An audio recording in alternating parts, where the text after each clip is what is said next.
Let's talk about what really went down in court today, because this situation between Blake Lively and Justin Baldoni just escalated in a way that changes everything. This wasn't a casual hearing. This was a mandatory settlement conference ordered by Judge Lyman in the Southern District of New York. Basically, the court saying, before we burn more time and resources, try to fix this. Blake showed up alone. No Ryan Reynolds beside her. Meanwhile, Justin walked in with his wife, Emily, and other Wayfarer executives were there with their spouses too. That visual alone sparked conversation, but legally, what mattered more was this. Both sides were required to attend in person, and the people present had to have full authority to settle. No, let me call someone and get back to you. If a deal was going to happen, it had to happen there. Now, here's something most people don't understand. Settlement conferences aren't dramatic face-offs where both parties sit across a table glaring at each other. They don't even stay in the same room. This is called caucusing. Each side sits separately while a magistrate judge acts as a neutral go-between, carrying offers and counter-offers back and forth in what's basically shuttle diplomacy. Everything said in those rooms is confidential. It can't be used later at trial. That confidentiality is intentional. It allows both sides to speak freely, admit weaknesses, reveal bottom lines, and test possibilities without it becoming courtroom ammo. Before they even walked into that building, Blake had to submit a written settlement demand roughly 2 weeks in advance. The defense had about 7 days to respond. Those letters don't go public. The opposing side doesn't get to read the exact language. They go straight to chambers. So when people ask, why don't we know what she wants? That's why. Settlement talks are usually sealed, and if a deal happens, the terms often stay private. And that right there is the problem. Because for the Wayfarer side, Justin Baldoni, Jamie Heath, Steve Sarowitz, Melissa Nathan, and Jen Abel, this isn't just about money. From their perspective, this is about public exoneration. They've made it clear they want their names cleared. A confidential settlement doesn't automatically give you that. It doesn't mean a judge rules you innocent. It just means both sides agree to stop fighting.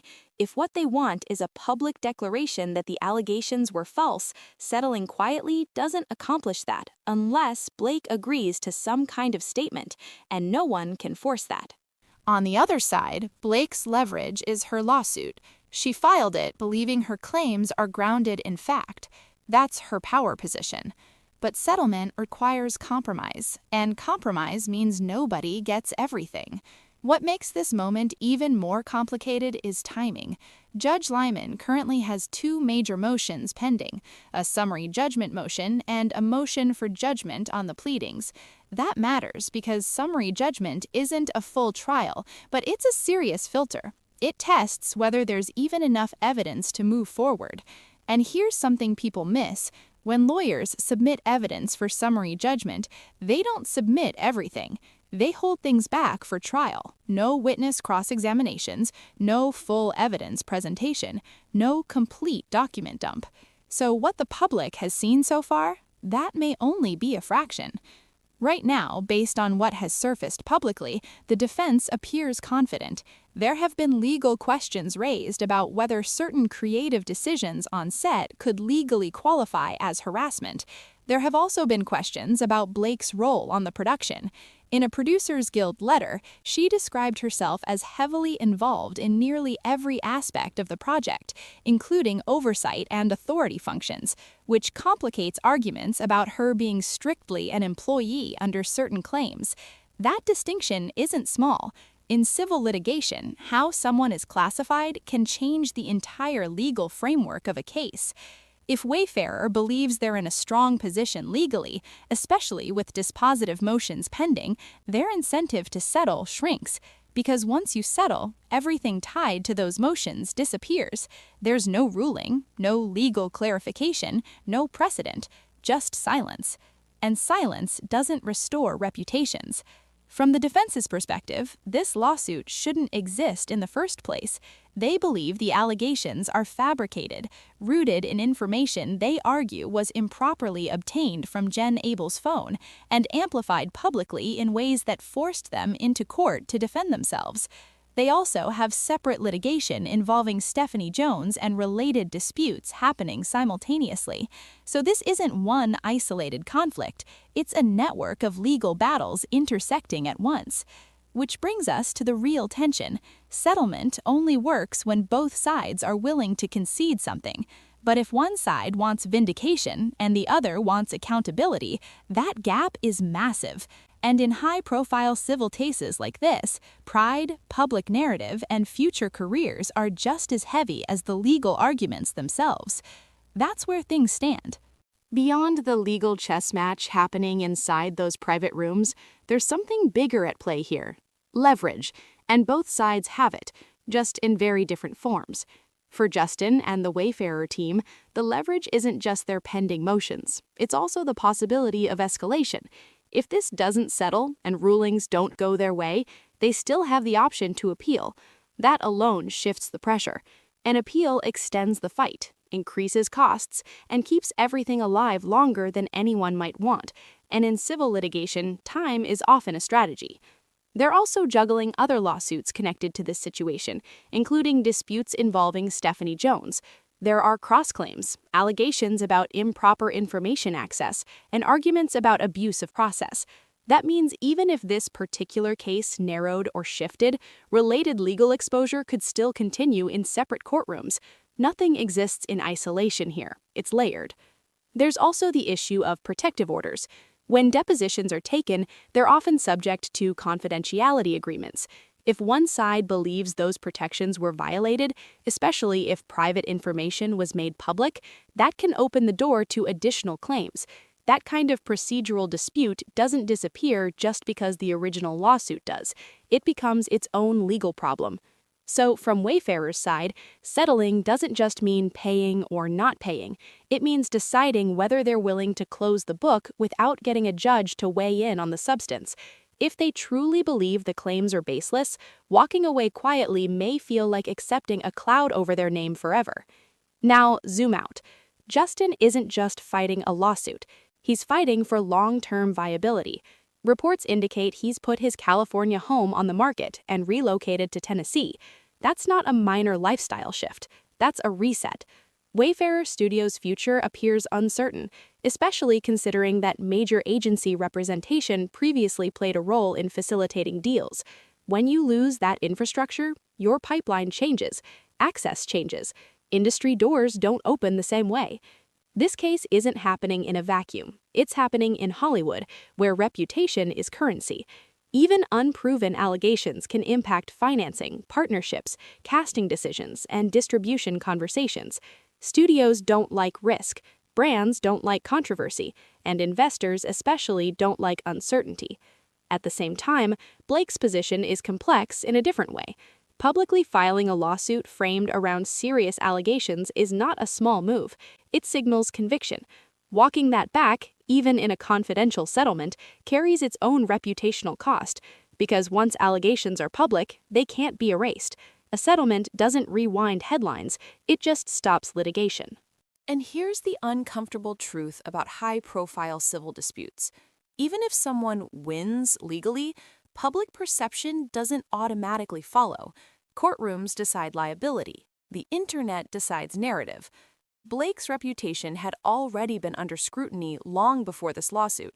Criticism surrounding past on-set dynamics, marketing decisions tied to "it ends with us," and long-running rumors about behind-the-scenes behavior had resurfaced in recent years. This case amplified that scrutiny. It didn't create it. So from her perspective, settling may not repair anything either.